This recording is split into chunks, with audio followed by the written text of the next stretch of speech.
Mi hermana falsificó el testamento de mi padre para dejarme en la ruina, pero ahora enfrenta 35 años de prisión por un homicidio que ella misma planeó. Desde pequeño siempre supe que la relación con mi hermana, Clara, no sería fácil.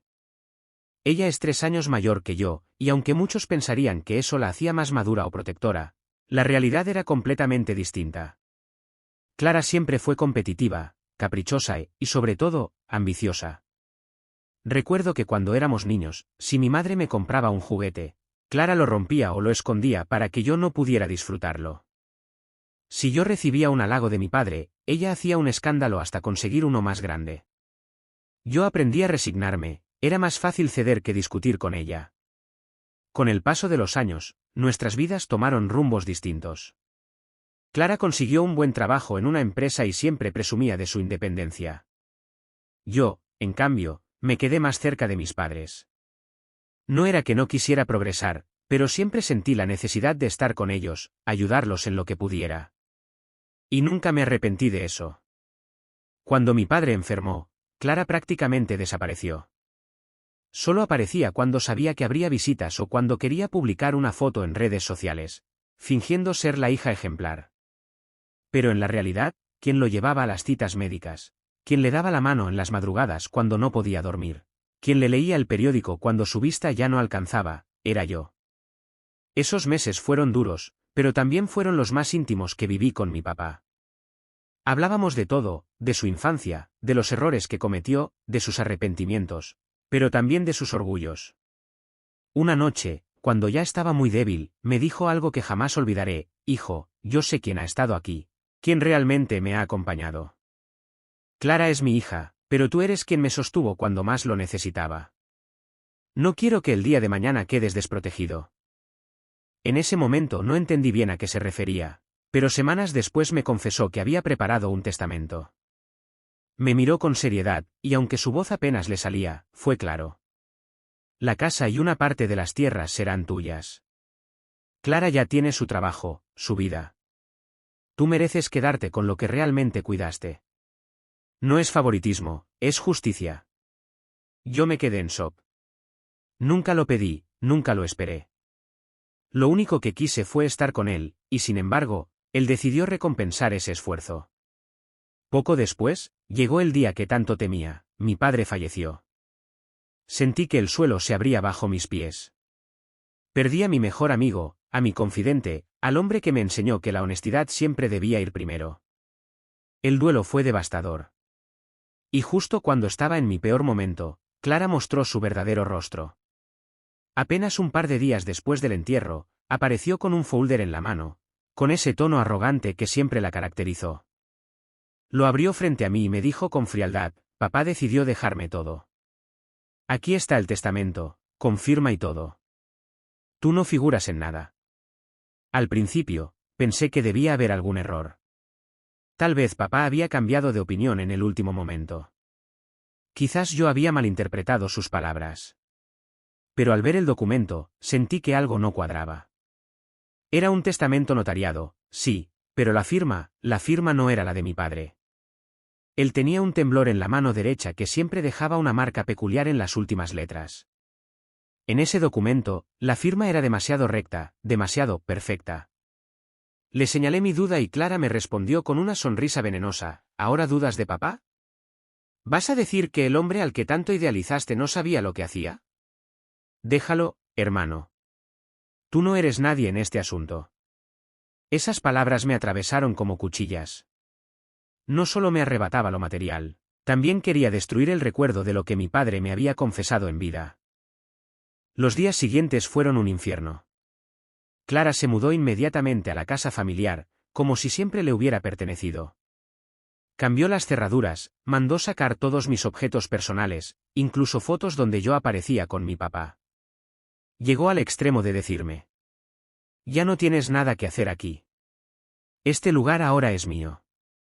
Vuelve a tu vida mediocre y olvídate de papá. Fue en ese momento cuando lo entendí: no se trataba de una herencia, no se trataba de dinero. Se trataba de poder, de control, de hacerme sentir que nunca fui suficiente. Y aunque estaba destrozado, juré que no me quedaría de brazos cruzados. Después de aquel golpe inicial, intenté convencerme de que quizá mi padre, en sus últimos días, había cambiado de opinión. Tal vez Clara tenía razón, y yo estaba aferrándome a un recuerdo distorsionado. Pero cada vez que cerraba los ojos, escuchaba su voz temblorosa repitiendo: «Tú estuviste aquí, tú me cuidaste. La casa y las tierras son tuyas». Esa frase se me quedó grabada en la mente como una marca de fuego. Y había algo que me impedía aceptar la versión de Clara, la firma. Yo conocía mejor que nadie la letra de mi padre. Durante los últimos años de su enfermedad, me tocó ayudarle a escribir. Le firmaba cheques, redactaba cartas, hasta pequeñas notas de agradecimiento que él dictaba y yo escribía. Y cuando lo obligaba a intentarlo por sí mismo, su pulso tembloroso siempre dejaba huellas inconfundibles. El documento que Clara mostró era demasiado limpio. Las letras perfectas, como si las hubiera hecho alguien con la mano firme de un joven. Esa sola duda me carcomía. Al principio intenté hablarlo con algunos familiares. Un par de tíos me dieron la espalda inmediatamente. «Si tu hermana tiene el testamento notariado, no hay nada que discutir», dijeron. Otros simplemente se encogieron de hombros, nadie quería meterse en un pleito legal contra Clara, porque todos sabían lo vengativa que podía llegar a ser. Me sentí completamente solo. Pero dentro de mí había una voz que no me dejaba rendirme: «Papá confiaba en ti. No puedes dejar que su memoria se manche con una mentira». Entonces decidí contratar a un abogado. No fue fácil, yo no tenía muchos ahorros, pero encontré a un profesional dispuesto a revisar el caso. Le llevé una copia del supuesto testamento y le expliqué mis sospechas. Recuerdo que lo miró en silencio, pasó los dedos por la firma y me dijo: «Mira, no quiero adelantarte nada, pero esto huele raro. Vamos a pedir un peritaje caligráfico». Ese examen tardó semanas. Fueron las semanas más largas de mi vida. Yo me iba a dormir pensando en Clara disfrutando de la casa, publicando fotos en redes sociales desde el jardín de mi padre, como si fuera un trofeo ganado. Y cada imagen que subía era un recordatorio de que ella estaba reescribiendo la historia, borrándome de todo. Cuando por fin llegaron los resultados, el abogado me llamó. Tenía una sonrisa seria, de esas que anuncian una verdad incómoda: «Tenías razón. La firma es falsa. No corresponde al pulso de tu padre, ni al estilo de su escritura. Este documento es una falsificación». Sentí un alivio inmenso, pero al mismo tiempo, un miedo nuevo. Porque ¿qué clase de persona falsifica el testamento de su propio padre? ¿Hasta dónde estaba dispuesta a llegar mi hermana? Confronté a Clara. Fui directo a la casa, toqué la puerta y cuando salió, le mostré los resultados del peritaje. Su reacción me dejó helado. No se sorprendió, no se alteró, no intentó negar nada. Solo me miró con esa sonrisa cínica que siempre usaba para humillarme y me dijo: «¿Y qué, piensas que alguien te va a creer? Yo tengo el documento original, sellado por un notario. Tú solo tienes un papel con opiniones. ¿De verdad vas a gastar tu vida en tribunales? Adelante, hermano, pierde tu tiempo y tu dinero. Mientras tanto, yo voy a disfrutar lo que es mío». Me quedé sin palabras. Tenía la prueba en la mano, pero ella tenía la desfachatez de desafiarme en la cara, segura de que nadie podría derribarla. Lo peor es que, en parte, tenía razón. El proceso legal era lento y costoso. Aun con la prueba del peritaje, no sería fácil demostrarlo en un juicio, porque los notarios involucrados respaldaban su versión. La justicia no se movía al mismo ritmo que la ambición de Clara. Los días siguientes fueron un tormento. Yo trabajaba jornadas dobles para poder costear los gastos del abogado, y cada vez que pasaba frente a la antigua casa de mi padre, veía cómo Clara la transformaba en un escenario de lujo para ella. Sacó todos los muebles viejos, vendió las fotos familiares y mandó construir una terraza. La casa ya no se parecía a mi hogar, parecía un monumento a su ego. Aún así, algo en mí seguía sospechando que había más. La falsificación del testamento no era solo un arrebato de avaricia. Había una frialdad calculada en cada movimiento de Clara. Y cuanto más pensaba en ello, más convencido estaba. Si era capaz de falsificar la última voluntad de nuestro padre, era capaz de cualquier cosa. Lo que no sabía era que esa sospecha no solo era cierta, sino que me estaba quedando corto. Con el tiempo, la rabia que me provocaba el fraude del testamento se mezcló con otra sensación, miedo. Porque cada día que pasaba, veía más claro que Clara no solo era ambiciosa, era peligrosa. Al principio lo noté en pequeños detalles. La casa que había heredado de forma fraudulenta se convirtió en su centro de operaciones. Pasaban personas que jamás había visto en el barrio, tipos con autos de lujo, mujeres vestidas como si vinieran de fiestas interminables, y hasta sujetos que parecían sacados de una película de mafiosos. Todos entraban y salían a deshoras. Los vecinos, que conocían a Clara desde niña, empezaron a mirarla con recelo. Una señora mayor me comentó una vez en voz baja: «Hijo, tu hermana anda en malos pasos. Esa gente no trae nada bueno. Mejor ni te acerques». Yo trataba de convencerme de que tal vez exageraban, pero los rumores crecían. Se decía que Clara debía dinero a prestamistas, que jugaba en casinos clandestinos y que usaba la casa de mi padre como garantía. La gota que colmó el vaso llegó un día que pasé por casualidad frente a la propiedad. El portón estaba entreabierto y escuché a Clara discutiendo con un hombre. La voz de ella sonaba histérica: «Ya te dije que me des tiempo. Voy a conseguir el dinero, tengo un plan.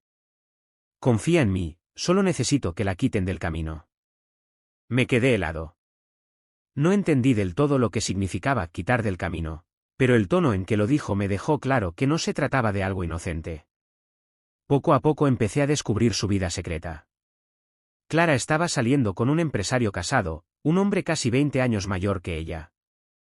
Él le financiaba sus caprichos, y ella estaba convencida de que si lograba deshacerse de la esposa, se casaría con él y aseguraría su futuro. Cuando lo escuché por primera vez, pensé que era solo chisme de vecinas, pero luego vi con mis propios ojos cómo Clara aparecía en eventos privados del brazo de ese hombre. Ella no se escondía, al contrario, parecía disfrutar de la atención. La esposa, mientras tanto, quedaba en ridículo frente a todos, como si su matrimonio se estuviera desmoronando a plena vista. Una noche, mientras tomaba un café en un pequeño bar, un hombre que no conocía se me acercó. No me dio su nombre. Solo me dijo: «Tú eres el hermano de Clara, ¿verdad? Ten cuidado. Tu hermana está planeando algo que va a hundirlos a todos. Si no quieres que tu apellido aparezca en los periódicos, más vale que te mantengas lejos». Intenté sacarle más información, pero el hombre se levantó y se fue. Lo único que me quedó fue su advertencia y el nudo en el estómago. Mi primera reacción fue confrontar a Clara otra vez. Fui directo a la casa y la encontré vestida con un vestido de noche, preparándose para salir. Le dije lo que había escuchado, y ella, en lugar de negarlo, soltó una carcajada cruel. «¿De verdad crees que alguien va a elegirte a ti sobre mí? Yo estoy destinada a tener más, a ser más. Si para eso tengo que mover piezas en el tablero, lo haré». ¿Sabes cuál es tu problema? Que siempre jugaste a ser el bueno. Y los buenos nunca ganan. Ese día me fui con la sensación de que la hermana que yo había conocido ya no existía. O quizás nunca existió. Quizás siempre fue así, y yo había preferido no verlo. Lo más perturbador fue notar cómo, en su afán de obtener poder y dinero, Clara ya no distinguía entre lo legal y lo criminal. Para ella, falsificar el testamento de mi padre había sido solo un paso más. Ahora estaba convencida de que podía manipularlo todo: jueces, hombres ricos, vecinos, incluso a mí. Yo ya no estaba frente a una simple hermana ambiciosa. Estaba frente a alguien que coqueteaba con la oscuridad. Y lo peor era que, en el fondo, presentía lo inevitable: si no se detenía, tarde o temprano alguien saldría herido. Las advertencias que había recibido empezaban a volverse insoportables. Cada vez que alguien me decía: «Tu hermana está planeando algo», sentía un escalofrío que no podía quitarme. Pero al mismo tiempo, me sentía impotente. Yo no tenía pruebas, solo intuiciones, fragmentos de conversaciones y rumores. Unas semanas después, ocurrió algo que me hizo entender que Clara estaba cruzando un límite sin retorno. La vi en un café del centro, reunida con dos hombres que claramente no encajaban en ese lugar. Eran corpulentos, tatuados, y tenían esa mirada fría que te atraviesa sin decir palabra. Ella hablaba en voz baja, pero gesticulaba como alguien que negocia algo grande. Cuando me vio, se levantó bruscamente, me lanzó una mirada de odio y se fue con ellos. Esa misma noche, recibí un mensaje anónimo en mi celular: lo que va a pasar no es un accidente. Ella lo está planeando todo. No pude dormir. Las palabras se repetían en mi cabeza una y otra vez: no es un accidente. Y entonces ocurrió. A la mañana siguiente, los noticieros abrieron con una noticia impactante. La esposa del empresario con el que Clara salía había sido encontrada muerta en su auto, víctima de un aparente asalto. Según la policía, le dispararon para robarle el bolso y huyeron. Mi corazón se detuvo. No era una desconocida, no era una historia lejana. Era la mujer que Clara odiaba, la que estorbaba en su plan de quedarse con el empresario. Al principio, todo parecía indicar que se trataba de un crimen común. La ciudad estaba llena de violencia, y los asaltos eran noticia diaria. Pero había algo extraño: la mujer no llevaba consigo nada de valor, más allá del bolso. No usaba joyas, ni cargaba efectivo. Los ladrones habían arriesgado todo por un botín insignificante. Los rumores comenzaron a correr como fuego. Algunos vecinos aseguraban haber visto a Clara cerca de la zona esa noche. Otros decían que el empresario, su amante, parecía demasiado tranquilo para alguien que había perdido a su esposa. Y lo más grave, unas cámaras de seguridad captaron el auto de Clara pasando por la misma calle minutos antes del asesinato. Cuando la policía fue a interrogarla, Clara se mostró altiva, como si nada pudiera tocarla. Según me contaron, dijo: ¿de verdad me acusan a mí? Yo estaba en casa, sola. No pueden probar lo contrario. Pero las pruebas empezaron a acumularse.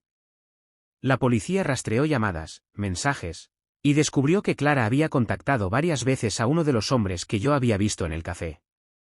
El mismo que, según los investigadores, tenía historial criminal por asaltos a mano armada. El cerco se fue cerrando. Y yo, mientras tanto, me debatía entre el horror y la impotencia. Porque en el fondo, lo había presentido. Sabía que Clara era capaz de algo así, pero nunca imaginé que lo llevaría a cabo. La noticia golpeó a toda la familia. Mis tíos, los mismos que antes me habían dado la espalda en el tema del testamento, ahora me llamaban para preguntarme si era cierto. Nadie podía creer que la misma niña que alguna vez jugó en el jardín de la casa de mi padre estuviera ahora bajo sospecha de asesinato. Pero yo sí lo creía. Porque la había visto en esa transformación lenta, en ese descenso hacia la oscuridad. Y aunque todavía no había sido declarada culpable, yo ya sabía la verdad. Recuerdo con claridad el día en que la arrestaron. Fue en plena tarde, frente a todos los vecinos. Llegaron patrullas y agentes vestidos de civil. Clara salió con la cabeza en alto, intentando mantener su orgullo, pero no podía ocultar las esposas en sus muñecas. Yo estaba ahí, parado frente a la casa, y por primera vez nuestras miradas se cruzaron sin máscaras. Me gritó desesperada: «Ayúdame, eres mi hermano, no puedes dejar que me hagan esto». Pero en mi interior, algo se quebró. No vi a mi hermana en ese momento. Vi a una mujer que había destruido a mi padre con una falsificación, que había pisoteado la memoria de nuestra familia y que ahora había manchado nuestras vidas con sangre. Y comprendí algo brutal: Clara había elegido su camino. Yo ya no tenía nada que ver con eso. Los cargos eran claros: homicidio agravado, conspiración y falsificación de documentos. Lo del testamento, que antes parecía imposible de probar, ahora se convirtió en un elemento clave. El fiscal lo usó como ejemplo del patrón de conducta de Clara, una mujer dispuesta a todo por dinero y poder. Cuando escuché eso en la sala del tribunal, sentí una mezcla de alivio y tristeza. Por fin alguien decía en voz alta lo que yo sabía desde el principio: que mi hermana había elegido la ambición sobre la familia, el crimen sobre la verdad.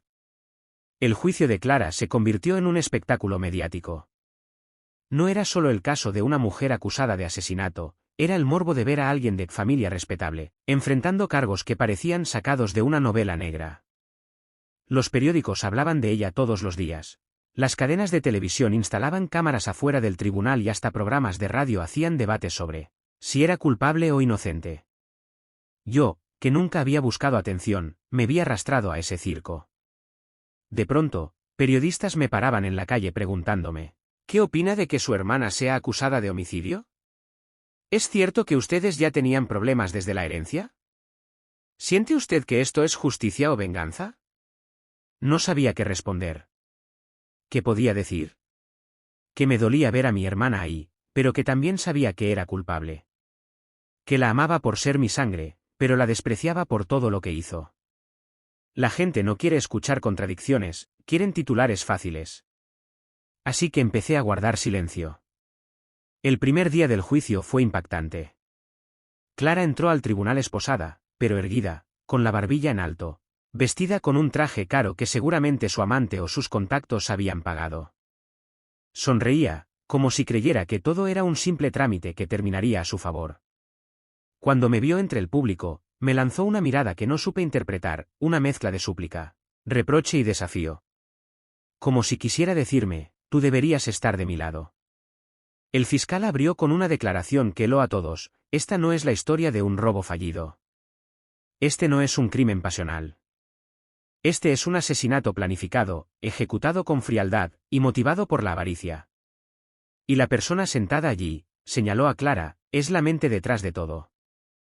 Luego empezó a mostrar pruebas. Registros telefónicos que demostraban que Clara contactó varias veces al sicario la misma noche del crimen. Transferencias bancarias sospechosas de su cuenta, y hasta mensajes de texto en los que hablaba de solucionar el problema de raíz. El abogado defensor intentó desviar la atención diciendo que eran coincidencias, que Clara era una mujer perseguida por su éxito, que había un complot en su contra. Pero cada testigo que subía al estrado hundía más la credibilidad de mi hermana. Un vecino declaró haberla visto merodeando la zona del asesinato. Un perito confirmó que la firma en el testamento de mi padre era falsa y que ella había intentado legitimar un documento manipulado. Incluso el empresario, su amante, terminó declarando en su contra, alegando que él no sabía nada del plan y que Clara actuó sola. Esa declaración fue devastadora. Clara lo había defendido a capa y espada, convencida de que terminaría casándose con él si la esposa desaparecía. Pero al final, él la abandonó en el momento más crítico, dejándola sola frente a la justicia. Recuerdo que cuando él subió al estrado, Clara lo miraba con una mezcla de furia y desesperación. Murmuraba entre dientes, «Maldito traidor». Yo estaba sentado detrás, viendo cómo se derrumbaba la imagen que ella había construido de sí misma. Los días de juicio fueron un infierno. Clara pasó de la arrogancia inicial a los arrebatos emocionales. Hubo un momento en que gritó en medio de la sala: «Esto es mentira. Me quieren destruir porque no soportan verme triunfar». El juez la calló de inmediato, advirtiéndole que si interrumpía otra vez sería expulsada de la sala. Poco a poco, se fue desmoronando. La mujer que había desafiado a todos con una sonrisa de superioridad ahora lloraba. Se tapaba el rostro y evitaba mirar al público. Yo, sentado allí, sentía un nudo en el estómago. No porque creyera en su inocencia, sino porque veía a mi hermana transformarse en una sombra de lo que fue. Era como presenciar un accidente en cámara lenta, inevitable y doloroso. Finalmente, llegó el día de la sentencia. La sala estaba repleta, incluso había gente afuera siguiendo la transmisión en directo. El juez, con una voz grave que resonaba en el silencio, dijo, después de escuchar las pruebas, los testimonios y las pericias presentadas, este tribunal declara a Clara culpable de homicidio agravado, conspiración y falsificación de documentos. La condena será de 35 años de prisión sin posibilidad de reducción anticipada. El silencio se rompió con un murmullo colectivo. Clara se levantó de golpe, con lágrimas en los ojos, y me miró directamente. Sus palabras fueron un susurro que solo yo escuché: «Esto es tu culpa». Esa frase me atravesó.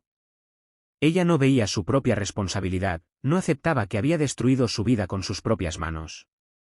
Para ella, yo era el traidor por no defenderla, por no tapar sus crímenes. Cuando se la llevaron, esposada, seguía gritando que algún día saldría y que se vengaría de todos. Pero su voz sonaba más como la de alguien desesperado que como una amenaza real. Yo salí del tribunal con una mezcla de emociones: alivio, tristeza, rabia y un vacío inmenso. No había ganado nada. No recuperé la casa, ni las tierras, ni a mi padre. Pero Clara había perdido todo: su libertad, su amor, su reputación, y hasta el respeto de la familia. Y lo único que quedó fue el eco de esa última mirada de odio dirigida hacia mí. Han pasado ya varios meses desde la sentencia de Clara, y todavía me cuesta asimilar todo lo que ocurrió. Hay mañanas en las que despierto y por un instante, olvido que mi hermana está en prisión, y me sorprendo pensando que podría llamarme para discutir alguna tontería, como lo hacía antes. Pero luego la realidad me golpea, ella no está, y no lo estará por décadas. Vivo en un pequeño apartamento alquilado, lejos de la casa que alguna vez fue nuestro hogar. No tengo lujos, apenas lo justo para sobrevivir y pagar mis gastos. Y aunque algunos me dicen que debería luchar legalmente para recuperar la propiedad de mi padre, ya no me interesa. ¿De qué me serviría ahora? Esa casa ya no es la misma. Clara la llenó de sombras, de secretos y de dolor. Aunque algún día la recuperara, siempre estaría manchada por lo que allí se gestó. Lo que más me duele no es haber perdido la herencia. Lo que realmente me parte el alma es haber perdido a mi hermana mucho antes de que la condenaran. Creo que, en el fondo, ella se perdió a sí misma mucho antes de todo esto. A veces me pregunto en qué momento exacto se torció su camino. ¿Fue en la infancia, cuando no soportaba compartir la atención? ¿Fue cuando se obsesionó con el dinero y el estatus? ¿O tal vez la semilla siempre estuvo allí, y solo necesitaba la oportunidad para germinar? Lo que sí sé es que la avaricia la consumió. La llevó a falsificar el testamento de nuestro padre, a traicionar su memoria, y finalmente a planear la muerte de una mujer inocente. Mi padre siempre decía una frase que ahora entiendo mejor que nunca. El dinero muestra quién eres en realidad. Si tienes poco y eres mezquino, tendrás mucho y serás peor. Clara tuvo la oportunidad de vivir bien, de crecer con dignidad, de disfrutar lo que ya tenía, pero eligió lo contrario. Eligió el camino corto, la trampa, la manipulación, la mentira. Y ese camino, inevitablemente, la llevó a donde está ahora, tras las rejas, sola, olvidada por el hombre por el que arruinó su vida, y despreciada por la familia que alguna vez creyó manipular. Y yo quedé con un vacío inmenso. Porque aunque ella me hizo daño, aunque me humilló y me excluyó, sigue siendo mi hermana. No puedo apagar de mi memoria las imágenes de cuando éramos niños, jugando en el jardín, riéndonos de tonterías. Esas memorias se mezclan con las más recientes, donde su mirada ya no era de complicidad, sino de odio. A veces sueño con mi padre. Lo veo sentado en su sillón, sonriendo con esa calma que siempre transmitía. En mis sueños no me habla, pero siento que me dice, hiciste lo correcto. No podías salvarla de sí misma. Y me aferro a esa idea para no sentirme culpable. Porque créanme, la culpa me persigue todos los días. ¿Pude haber hecho más? ¿Pude haberla detenido antes de que cruzara esa línea? Nunca tendré la respuesta. Lo único que sé es que yo elegí ser honesto, aunque eso significara perderlo todo, y ella eligió ser deshonesta, aunque eso significara arruinar su vida. Hoy camino con la frente en alto. No tengo riquezas, no tengo propiedades, pero tengo la tranquilidad de que no participé en su juego sucio. Tengo la paz de haber sido fiel a la memoria de mi padre. Y esa paz vale más que cualquier herencia. La ironía más cruel es que Clara, en su obsesión por dejarme sin nada, terminó perdiéndolo todo. Ella me excluyó del testamento pensando que así me destruiría, pero fue su propia avaricia la que la llevó a la ruina. Yo sigo aquí, libre, con la oportunidad de empezar de nuevo. Ella está atrapada, y lo estará por los próximos 35 años. A veces pienso que esta historia no es solo mía ni de ella. Es un recordatorio para cualquiera que crea que el dinero lo es todo. Porque al final, el dinero se acaba, la mentira se descubre, y la justicia, aunque tarde, siempre llega. Y yo sigo adelante, con cicatrices que tal vez nunca sanen, pero con la certeza de que elegí el camino correcto. Porque a diferencia de Clara, yo todavía puedo mirar al espejo y reconocerme. Y así termina esta historia, una historia de traición, ambición, justicia y una familia rota por la avaricia. Si te quedaste hasta el final, gracias por acompañarme en este viaje tan intenso. Historias como esta nos recuerdan que la verdad siempre sale a la luz, y que a veces la justicia llega tarde, pero llega. Si quieres escuchar más relatos llenos de drama, misterio y emociones fuertes, no olvides suscribirte al canal, dejar tu like y activar la campanita de notificaciones para que no te pierdas ninguna próxima historia. También te invito a seguirme en mis redes para estar al tanto de todo lo que se viene. Nos vemos en el próximo relato, y recuerda, cada familia guarda secretos, pero no todos se atreven a contarlos.